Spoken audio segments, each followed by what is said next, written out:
got an obligation to share the wealth. We stay here, we struggle together.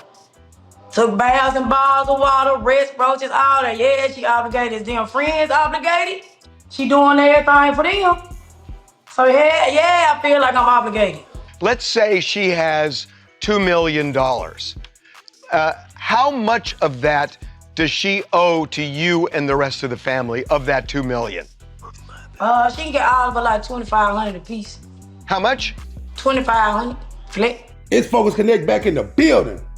And first thing I want to say in this video is, no, she is not obligated to no money that another person have earned. But I'm also gonna put it like this. I see where she coming from based on her level of understanding. That's the problem that we have. We're looking at everybody to operate under the same level of understanding, and it's not possible. And I'm gonna tell y'all why. Because the people that's operating in survival mode, trying to keep the lights on, trying to make sure they have a meal to stretch them out through the day, and they thinking from moment to moment survival, you will never think that way when you have a steady check coming in and your bills are secured and you're in a frame of mind where you're thinking about your wants. It's people in this world living based on what they need. So I'm gonna make that clear. But when I see what this sister's saying, and I'm seeing the environment that she in, and I'm seeing the mind frame that she have, that's where we all gotta see a problem that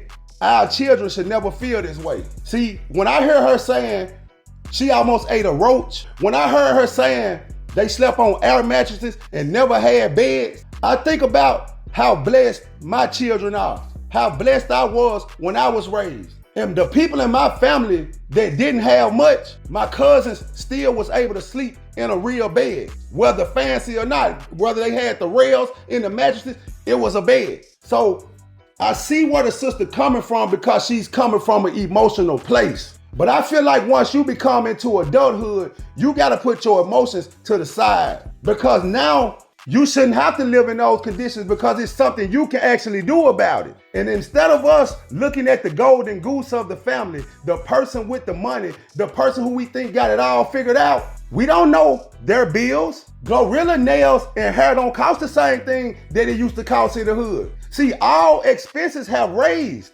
But I also see the sister point of view when you can look on videos and seeing people throwing thousands of dollars at strippers and just throwing money away.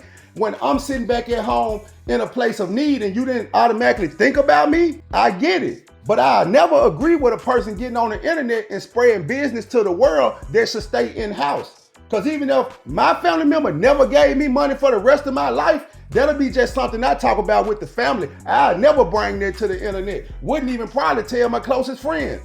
Because I look at life like it's family first. You gotta protect the family.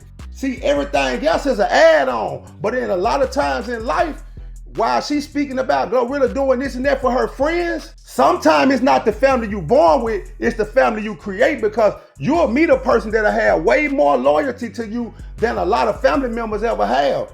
See, I think these two got a lot of issues going on within their personal relationship.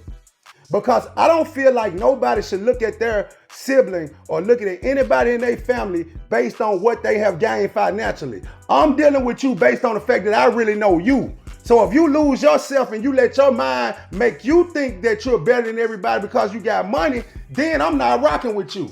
Because I want genuine connections. I want real connections where ain't nothing guarded and we being honest with each other. And if we don't feel like that about each other, I don't want to be around you. So Glorilla is in a place where she has to be protective of her space and her energy. Any bad situation that go on around her while she in this position can knock her all the way off. Glorilla is being spoke on in the likes of Cardi B and Megan Thee Stallion, of all the girls that's at the top of their game right now and have passed a lot of people up. So I already know God got his situation structured where he giving Glorilla the game, and from my eyes I can pay attention to Glorilla soaking the game up. She's not going left or going right. She's sticking to the path, and that's what you got to do to be successful. But the sister got to look at one thing. It's something you can do. Believe in yourself. Go punch a clock, bust your tail for a year or two, stack all the money, and then create something of your own.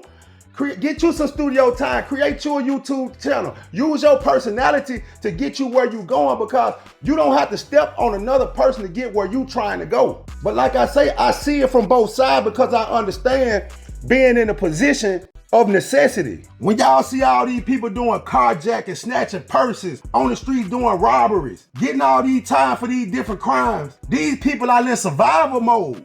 See, I see all that different.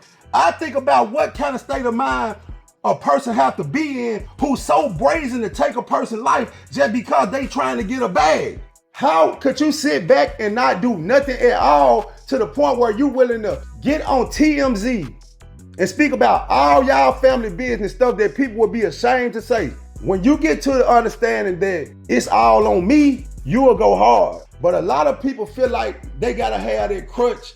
They feel like they gotta depend on somebody else and not understanding it starts within.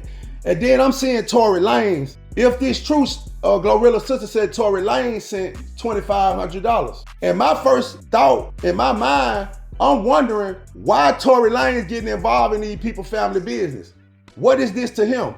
It's a lot of people a lot more closer to him, a lot of people that have fell off in the industry, people that were probably friends with him, all kind of things that probably need some money. What made him dip into Glorilla business? Keep in mind, Glorilla and Megan Thee Stallion was tight at one point in time.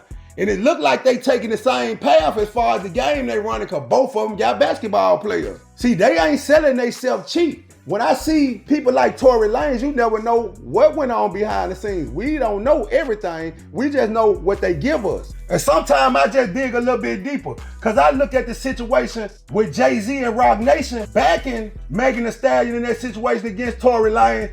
Tory Lanez could be throwing a shot at them, trying to help knock Glorilla off. It's so many different things go on behind the scenes in this industry that we know nothing about. So what made Tory Lanez even dip into these people's family business like that? And that's why I see, man, you gotta protect the family, because right then and there, I would have been wanting to understand what's his motive behind this from the sister side, instead of just being so broke and disgusted that I need anything that come in. But the thing is she gonna be able to maintain whatever money she getting? Because I'm already knowing they lowballing her on interview. TMZ probably shortchanged her all the way, because she got on the thing and asked for $2,500 from Glorilla.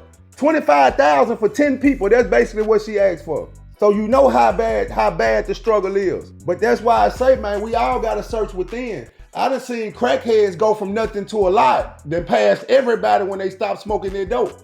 I done saw all type of different situations where a person was down one day, you see them a couple months later, they doing better than everybody. So we can't be focusing on trying to make our bag be the same amount of somebody else's bag. Take care of your needs, take care of your everyday lifestyle, and then start focusing on what you can do next to get to the level of supplying your wants. But starting off with nothing and then asking for something, you're gonna stay in that position because you're gonna automatically have to spend all the money to maintain what you behind on. You down there bad, everybody hand out right now while she getting these bankroll. Everybody around her that done passed her a blunt, gave her a short on a cigarette, shared a bottle with her. All these people want something now. So this money ain't really finna go nowhere if she don't be smart and strategic. She gonna have to take the same approach like Glorilla had to understand what's going on. And then maybe they can sit down and have that talk from sister to sister and hash out whatever issues they had, because I ain't gonna never get away from my family is first. I'm out.